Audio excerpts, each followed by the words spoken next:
Vamos começar hoje com a nossa primeira aula de equações do primeiro grau.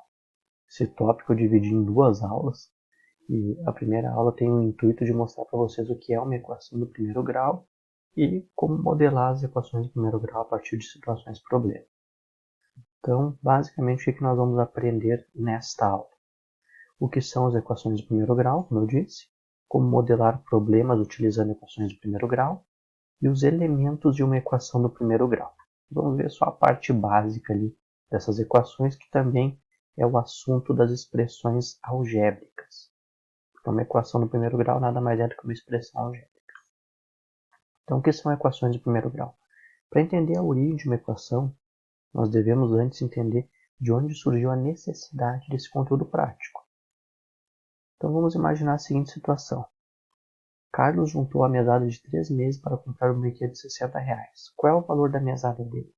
Então, aqui nós vemos uma situação-problema que traz para a gente um conceito interessante, que é o conceito de incógnita. O que é a incógnita? É um elemento, um valor do qual nós não conhecemos o seu valor numérico. Nós sabemos que ele existe pela situação-problema, mas não conhecemos o valor numérico dele. Nesse caso aqui, qual é a incógnita do problema? É a mesada. É isso que está perguntando, qual é o valor da mesada? Qual o valor numérico da mesada dele? Então, a mesada do Carlos é a nossa incógnita nesse problema. Bom, a partir dessa situação-problema, nós podemos determinar uma equação no primeiro grau. Qual é a equação? 3x igual a 60. Por que 3x igual a 60? Vamos imaginar o seguinte, a mesada do Carlos é incógnita. Essa incógnita nós vamos representar por uma letra e não por um número. Por que por uma letra? Porque eu não conheço o valor dela no início do problema. Então, eu vou representar a mesada do Carlos pela letra X. Está dizendo o quê? Está dizendo que a mesada dele de 3 meses, que ele juntou, para comprar um brinquedo deu R$60. Então, nós sabemos que 3 vezes a mesada do Carlos, então 3 vezes X, ou 3x, vai ser igual a R$60. Portanto, 3x igual a 60. E essa daqui é a equação do primeiro grau que nós conseguimos montar a partir dessa situação-problema. Então, 3 vezes a incógnita, 3 vezes a mesada do Carlos, é igual a R$60. Tá? Vemos claramente nesse caso a necessidade da compreensão do conceito de incógnita, como eu estava dizendo para vocês. Podemos utilizar qualquer letra como incógnita, mas geralmente a gente adota a letra X. Então, a letra X é o termo desconhecido na situação-problema, que nesse caso aqui é a mesada do Carlos. Muito bem, modelagem de uma equação do primeiro grau. O que é modelagem?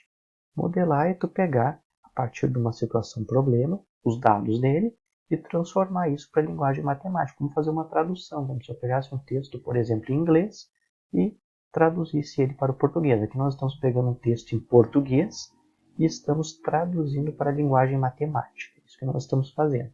Isso é modelar uma equação do primeiro grau. Tá? Então, nesse momento, nós vamos aprender a modelar as equações de primeiro grau a partir de situações problema.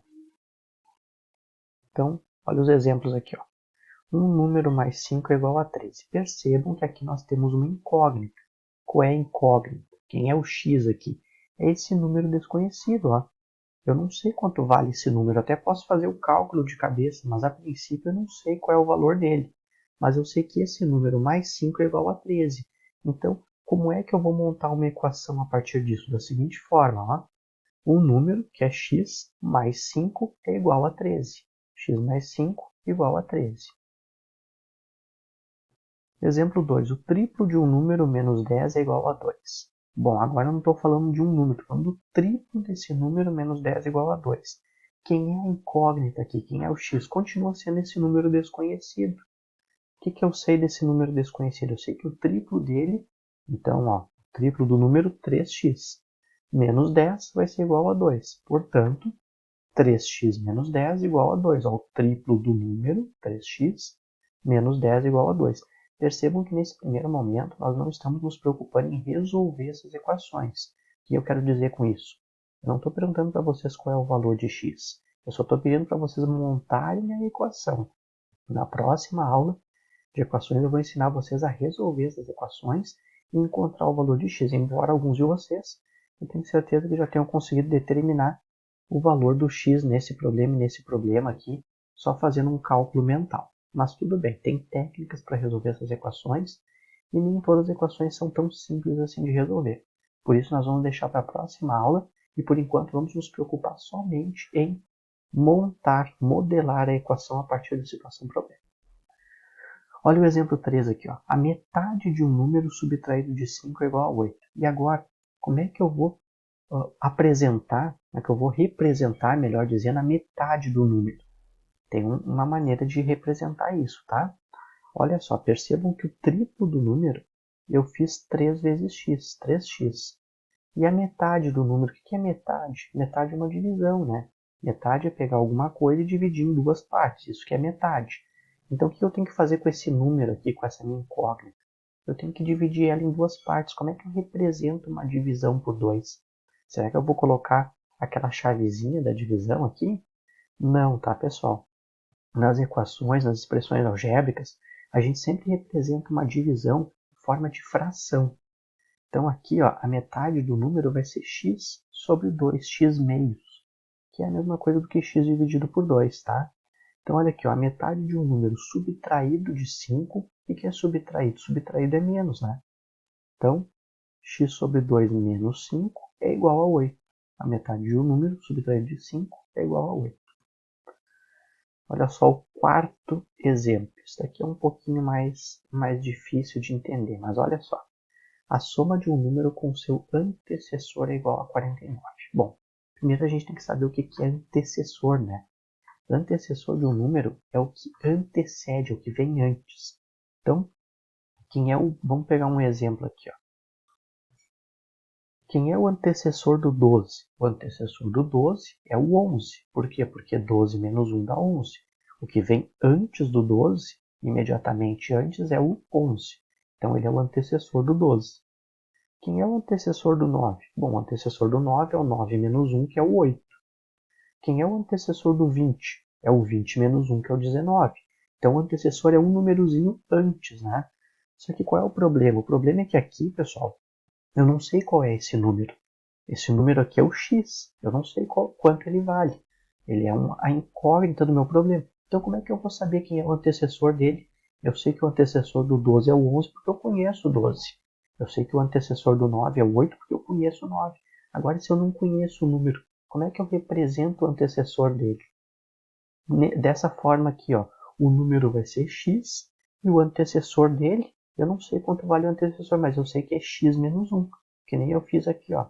O antecessor do 12 é o 12 menos 1, que dá 11. O antecessor do 9 é o 9 menos 1, que dá 8. O antecessor do x é o x menos 1, que dá x menos 1. A gente não sabe quanto vale, tá?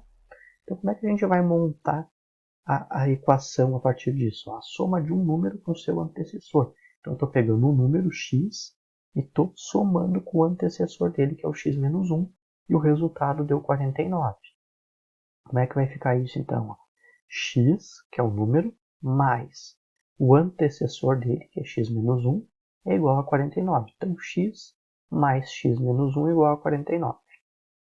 Precisa colocar os parênteses? Não precisa, tá? Só coloquei os parênteses para separar o número, que é o x, do seu antecessor, que é o x menos 1. Bom, e se a soma do número fosse com o seu sucessor? Como é que a gente faria isso? Bom, se fosse com o seu sucessor, é o que vem depois. Como é que eu calculo o que vem depois? Ao invés de subtrair uma unidade, eu adiciono uma unidade.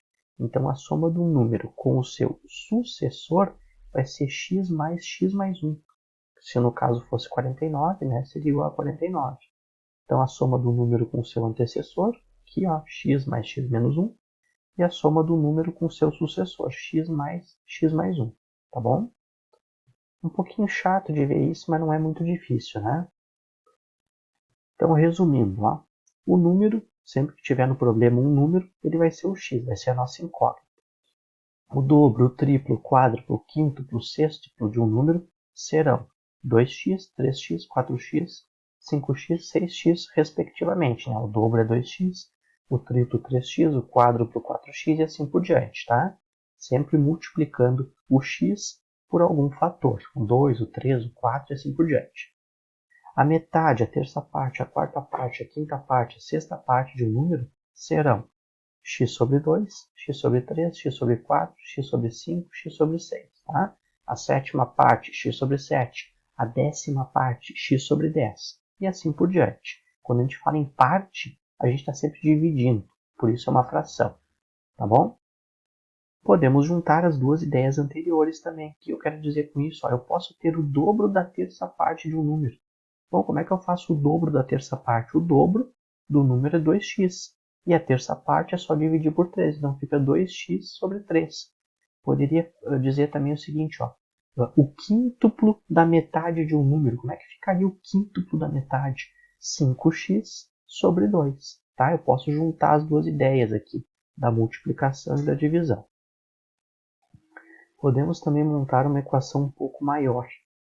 Então, olha só como é que vai ficar. Primeiro exemplo aqui, o dobro de um número adicionado à sua terça parte é igual a 1. Então, o dobro do número é 2x, adicionado mais a sua terça parte, que é x sobre 3, igual a 1. A quarta parte de um número mais 5 é igual a este número mais 8. Olha aqui, aqui a incógnita aparece duas vezes. Aparece na quarta parte do número e aparece nesse número de novo. Olha como é que fica. X sobre 4 mais 5 é igual a x mais 8. Então, a quarta parte do número mais 5 é igual ao próprio número mais 8. Então, a incógnita aparece duas vezes aqui. Uma desse lado e outra desse lado da equação. Exemplo 3. 6 menos o dobro de um número é igual ao próprio número mais 1. Então, 6 menos o dobro de um número, que é 2x, é igual ao próprio número, que é x, mais 1. E por fim, aqui os elementos de uma equação do primeiro grau. Quais são os elementos? Qualquer equação do primeiro grau ela é composta por dois elementos, que são separados pela igualdade. Quem são esses elementos? O primeiro membro da equação, que é o que fica à esquerda da igualdade, e o segundo membro, que é o que fica à direita da igualdade. Tá? Então, primeiro membro, à esquerda da igualdade, segundo membro, à direita da igualdade. Esses são os elementos de uma equação do primeiro grau. Bem simples essa parte, né? Então tá, qualquer dúvida é só me chamar. Até a próxima semana. Um abraço para todo mundo.